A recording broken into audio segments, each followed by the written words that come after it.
नमस्कार. इयत्ता 11 horticulture paper second रोपवाटिका व्यवस्थापन हा पेपर आत्ता आपण सुरू करणार आहोत.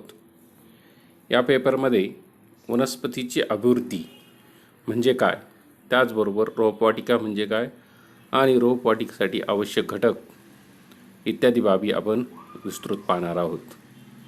या पेपरमधील पहिला टॉपिक जो आहे तो म्हणजे वनस्पतीची अभिवृद्धी. यामध्ये विविध घटक आपण पाहणार आहोत. त्यामधील पहिला घटक आहे तो म्हणजे वनस्पती अभिवृद्धी व्याख्या. त्यानंतर दुसरा घटक आहे तो म्हणजे वनस्पतीची अभिवृद्धीचे महत्त्व. तिसरा घटक आहे वनस्पतीची अभिवृद्धी त्यासाठी असणारा वाव. सर्वसाधारणपणे वनस्पतीची अभिवृद्धी करत असताना अनेक बाबी महत्त्वाच्या असतात.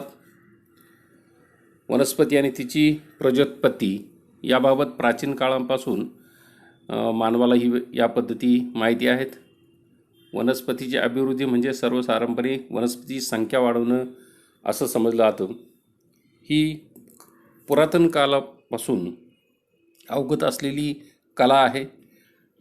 प्राचीन काळातसुद्धा मानवाला वनस्पतीची अभिवृद्धी कशी करतात याविषयी माहिती होती. अलीकडच्या काळामध्ये यामध्ये खूप मोठ्या प्रमाणात विकास झालेला आपल्याला आढळून येतो. निसर्गतः असंख्य वनस्पतींची अभिवृद्धी ही सहजगत्या होत असताना आपल्याला आढळते. यामध्ये काहींची अभिवृद्धी बियाद्वारे होते, तर काहींची अभिवृद्धी ही वनस्पतीचे विविध अवयव जे आहेत त्याद्वारे होताना आपण पाहतो. यामध्ये कंद असेल, मूळ, गड्डा किंवा ग्रंथिखोड यासारखे अवयव हे वनस्पतीच्या अभिवृद्धीसाठी उपयोगात आणले जातात. आपण वनस्पतीची अभिवृद्धी म्हणजे काय ते पाहू. इंग्लिशमध्ये याला प्लांट प्रोपगेशन असं म्हणतात. व्याख्या सांगायची झाली तर वनस्पतीची निरनिराळ्या पद्धतीने रोपे तयार करून प्रजा तयार करणे म्हणजेच वनस्पतीची अभिवृद्धी किंवा प्लांट प्रोपगेशन असं त्याला म्हटलं जातं. म्हणजेच एका वनस्पतीपासून अनेक रोपे तयार करणे म्हणजेच अभिवृद्धी होय. इंग्रजीमध्ये याला प्लांट प्रोपगेशन असं म्हटलं जातं.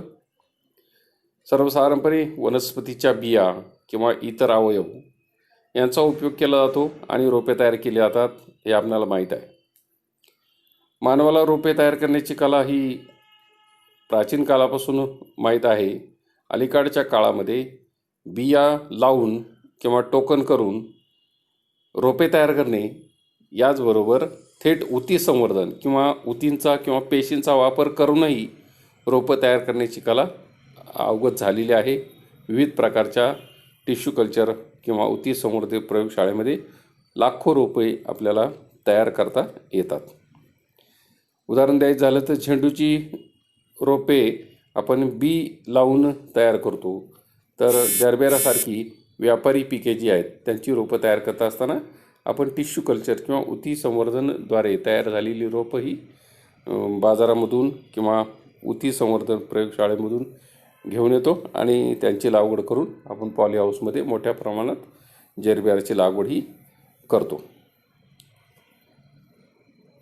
वनस्पती अभिवृद्धीचं महत्त्व सांगायचं झालं तर अनेक मुद्दे आपल्याला सांगता येतील. सर्वसाधारणपणे वनस्पतीची रोपे तयार करणे हा भाग जो आहे तो अलीकडे अत्यंत महत्त्वाचा आहे आणि भारतात हॉर्टिकल्चरची ही जी शाखा आहे या शाखेला सनराईज इंडस्ट्री असं म्हणतात. कारण जसं सूर्य उगवतो आणि लख्ख प्रकाश पडतो, सगळीकडे दिवसभर आपल्याला मोफत सूर्यप्रकाश मिळत असतो आणि त्यावर सगळ्या ॲक्टिव्हिटीज चालू असतात, तसंच हॉर्टिकल्चरची ही शाखा जी आहे यामध्ये वनस्पतीची अभिवृद्धी होत असताना अभिवृद्धी केल्यानंतर निसर्गचक्र अतिशय चांगल्या प्रकारे फिरत असतं आणि विविध प्रकारच्या वनस्पती आपल्याला बियांपासून किंवा इतर वनस्पतीच्या अवयवांपासून निर्माण करता येतात आणि त्यांचा उपयोग हा अभिवृद्धीसाठी रोपं मिळवण्यासाठी आपल्याला झालेला पाहावयास मिळतो. सर्वत्र आपणाला विविध प्रकारची फळं, त्याचबरोबर भाजीपाला किंवा फुले असतील यांची लागवड केलेली दिसून येते. सर्वसाधारणपणे या विविध पिकं जी आहेत, फुले, फळे, भाजीपाला, यामध्ये याखालील क्षेत्र हे दिवस वाढत असलेलं आपल्याला दिसून येईल. अलीकडं नवीन बागा तयार करणे, यासाठी रोपं लागतात, ती उपलब्ध करून घ्यावी लागतात. रोपं तयार करण्यासाठी वनस्पतीची अभिवृद्धी हा घटक महत्त्वाचा असतो. तर वनस्पतीच्या अभिवृद्धीचं महत्त्व आपल्याला पुढील मुद्द्यावरून स्पष्ट होईल. त्यामध्ये पहिला मुद्दा जो आहे म्हणजे नव्याने बागा किंवा गार्डन्स म्हणतो त्या आपल्याला विकसित करायचे असतील तर मोठ्या प्रमाणात रोपांची आवश्यकता असते. आणि ही रोपं आपल्याला उद्यान विद्यापीठाखालील क्षेत्र जे दिवसेंदिवस वाढत आहे याकरता लागणाऱ्या वनस्पती ज्या आहेत त्या अभिवृद्धी करूनच आपल्याला मिळवाव्या लागतात. आणि त्या अभिवृद्धी करून मिळालेल्या रोपं असतील, वनस्पती असतील, त्यांचा उपयोग हा नवीन बागा विकसित करताना केला जातो. त्यानंतर दुसरा मुद्दा आपल्याला सांगता येईल तो म्हणजे फळझाडांचा. फळझाडांखाली अलीकडं याखाली क्षेत्र दिवसेंदिवस वाढत आहे आणि फळबाग लागण्यासाठी आपणाला जी काही रोपं लागतात ती उच्च दर्जाची लागतात, कलम केलेली लागतात किंवा उच्च प्रकारच्या जातीवंत रोपांची आपल्याला गरज असते. ही सगळी रोपं जी आहेत ती वनस्पतीची अभिवृद्धी करूनच आपल्याला मिळवता येतात. हव्या त्या गुणवत्तेची रोपं आपल्याला अभिवृद्धीच्या विविध पद्धती असतील, मग त्या ठिकाणी डोळे भरणे असतील, ग्राफ्टिंग असेल किंवा भेट कलम तयार करत असल्या, गुटी कलम असू द्या, अशा अनेक पद्धती आहेत अभिवृद्धीच्या. त्या अभिवृद्धीच्या पद्धतींचा वापर करून आपल्याला फळझाडांची रोपंही मिळवता येतात. त्यानंतरचा मुद्दा आहे अभिवृद्धीच्या पद्धतीचं किंवा अभिवृद्धीचं महत्त्व सांगण्यातला मधला तो म्हणजे आजकाल फुलपिकांच्या लागवडीला खूप महत्त्व आहे. शिवारातील शेती किंवा पॉलीहाऊसमधील फुलशेती आपण पाहतो. वेगवेगळ्या शेतामध्ये ओपन फील्डवर किंवा ओपन शेतामध्ये जी फुलपिके घेतली जातात त्याला शिवारातील शेती म्हणतात. तर पॉलीहाऊस जे आहे अभिवृद्धीची रचनातंत्र तयार केली जातात आणि त्यामध्ये नियंत्रित वातावरणामध्ये फुलपिकं वाढवली जातात. त्याला पॉलीहाऊसमधली शेती असं आपण म्हणतो. तर ही करत असताना आपणाला जातीवंत आणि चांगल्या प्रकारे उत्पन्न देणारी रोपांचीही मोठ्या प्रमाणात गरज असते. आणि ही रोपं वनस्पतीची अभिवृद्धी तयार करूनच किंवा विविध पद्धतीने वनस्पतीच्या रोपांची अभिवृद्धी करूनच आपल्याला मिळवता येतात. त्या दृष्टीनं अभिवृद्धीचं महत्त्व आहे. त्यानंतरचा मुद्दा म्हणजे अलीकडं मोठ्या प्रमाणावर शहरीकरण होत आहे. दिवसेंदिवस त्याच्यामध्ये वाढच होत आहे आणि शहरांमधून वेगवेगळ्या ठिकाणी मोठ्या प्रमाणात विविध प्रकारच्या गार्डन्स किंवा बागा ह्या विकसित होत असताना किंवा डेव्हलप होत असताना आपल्याला दिसतात. आणि ह्या बागा तयार करत असताना शोभिवंत त्यामधील घटक असतील किंवा लता असतील, वेली असतील, शोभिवंत वृक्ष असतील, झुडपे असतील, ह्या सगळ्यांसाठी जी रोपं लागतात ती वनस्पतीच्या अभिवृद्धीमधूनच आपल्याला उपलब्ध होतात. त्या दृष्टीनं अभिवृद्धीचं महत्त्व आहे. त्यानंतर भाजीपाल्याच्या बाबतीत आपल्याला सांगता येईल दररोजच्या आहारामध्ये आपल्याला विविध प्रकारचा भाजीपाला आवश्यक असतो आणि ह्या भाज्यांची लागवड करण्यासाठी जी रोपं तयार केली जातात. मग बरेचशा भाजीपालाची अभिवृद्धी जी आहे ती बियापासून रोपं तयार करून केली जाते आणि नंतर त्यापासून पिकाचं उत्पादन घेतलं जातं. अशा सर्व प्रकारच्या बियांपासून रोपे तयार करून जी मिळवली जातात ती अभिवृद्धी केल्यामुळेच आपल्याला उपलब्ध होतात. त्या दृष्टीनं महत्त्व आहे. त्यानंतर चा मुद्दा आहे तो म्हणजे वनस्पतीची अभिवृद्धी करून नवीन बागा विकसित केल्या जातात आणि ह्या बागांमुळं शहर असेल तर त्या ठिकाणचा परिसर हा सुशोभित दिसतो. आणि सर्वात महत्त्वाचा मुद्दा म्हणजे ह्या सुशोभीकरण केलेल्या परिसरामुळे आणि बागांमुळे त्या ठिकाणचं पर्यावरण रक्षण हे होत असतं. अशा दुहेरी स्वरूपाचा फायदा हा आपल्याला वनस्पतीची अभिवृद्धी करून त्याचा वापर बागा विकसित केल्यामुळं मिळत असतो. त्यानंतर वनस्पती अभिवृद्धी करत असताना मोठ्या प्रमाणामध्ये रोजगार निर्मिती होते तुम्हाला माहिती आहे की बागांची निर्मिती करण्यासाठी वेगवेगळ्या प्रकारचे कुशल कामगार त्याचबरोबर अकुशल कामगारांची आवश्यकता असते. आणि त्या दृष्टीने जर विचार केला तर वनस्पतीची अभिवृद्धी करून त्याचा उपयोग विविध ठिकाणी करणं आणि यासाठी कुशल अकुशल कामगारांना रोजगार उपलब्ध करून देणं, या दृष्टीने वनस्पती अभिवृद्धी ही महत्त्वाची आहे. नंतर पुढचा घटक सांगता येतील तो म्हणजे वनस्पतीची अभिवृद्धी हा एक अलीकडच्या काळामध्ये मोठा इंडस्ट्री किंवा उद्योग झालेला आपल्याला दिसून येईल. कारण वनस्पतीची अभिवृद्धी करत असताना अनेक पर्यायी जे उद्योग आहेत त्यांना चालना मिळते आणि अभिवृद्धीबरोबरच ते उद्योगसुद्धा भरभराटीला आलेले आपल्याला दिसून येईल. यामध्ये हाताळणी करणे, बांधणी करणे किंवा पॅकिंग करणे, वाहतूक असेल, साठवण उद्योग असेल किंवा रचनातंत्राची उभारणी. रचनातंत्रामध्ये ग्लास हाऊस आहे, पॉली हाऊस आहे, सेडनेट हाऊस आहे, अशासारखी जी काही अभिवृद्धीची रचनातंत्र आहेत यांची उभारणी आणि त्यांचं मेंटेनन्स करणं, ह्या बाबीसुद्धा खूप मोठ्या प्रमाणात यांचा विकास झालेला आहे. आणि याला महत्त्वाचा घटक कुठला कारणीभूत असेल तर तो म्हणजे वनस्पतीची अभिवृद्धी आणि त्यासाठी असणारं महत्त्व. तर हा मुद्दा आपल्याला या ठिकाणी लक्षात येईल.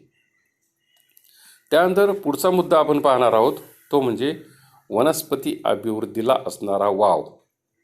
याला स्कोप ऑफ प्लांट प्रोपगेशन असं म्हणतात. स्कोप म्हणजे सर्वसाधारण भविष्यामध्ये ह्या अभिवृद्धी जी इंडस्ट्री आहे किंवा अभिवृद्धी जी केली जाते त्यासाठी काय भविष्यात वाव राहील ह्या बाबी आपण याच्यामध्ये पाहायच्या आहेत. सर्वसाधारणपणे वनस्पतीची अभिवृद्धी करण्याला सध्याच्या युगात अतिशय महत्त्व प्राप्त झालेले आपण आत्ताच महत्त्वामध्ये पाहिलं. भारत हा विकसनशील देश आहे आणि आपल्या देशाची प्रगती होत असताना आपण पाहतो आहोत. तर सर्वसाधारण ही प्रगती जी आहे अतिशय झपाट्याने होत आहे आणि देशाच्या विकासामध्ये हॉर्टिकल्चर पिकांचा मोलाचा वाटा आहे किंवा त्याचा चांगल्या प्रकारे समावेश झालेला आपल्याला दिसून येतो. पिकांची लागवड करण्यासाठी वनस्पतींची अभिवृद्धी करणं हे महत्त्वाचं आहे. त्या दृष्टीने जर आपण पाहिलं तर वनस्पतीच्या अभिवृद्धीला भविष्यातसुद्धा वाव राहणार आहे. त्यानंतर भारतामध्ये अनेक प्रकारच्या फळबागा ह्या लावलेल्या आहेत आणि पुढेही लावल्या जाणार आहेत.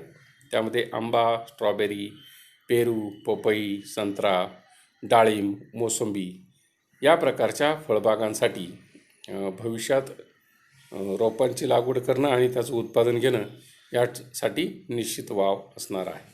त्याचबरोबर फुलबागामध्ये गुलाब, जरबेरा, कार्नेशन, ॲस्टर, झेंडू, निशिगंध अशासारख्या पिकांची लागवड करून त्याचं उत्पादन घेण्याला निश्चित वाव असणार आहे.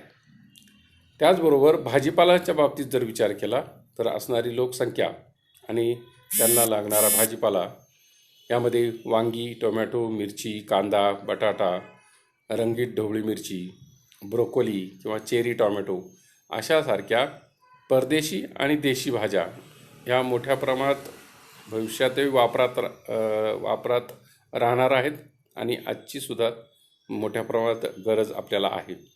तर भविष्याचा विचार केला तर वनस्पती अभिवृद्धी करून चांगल्या प्रकारे आपणाला ह्या शाखेला निश्चित वाव राहणार आहे.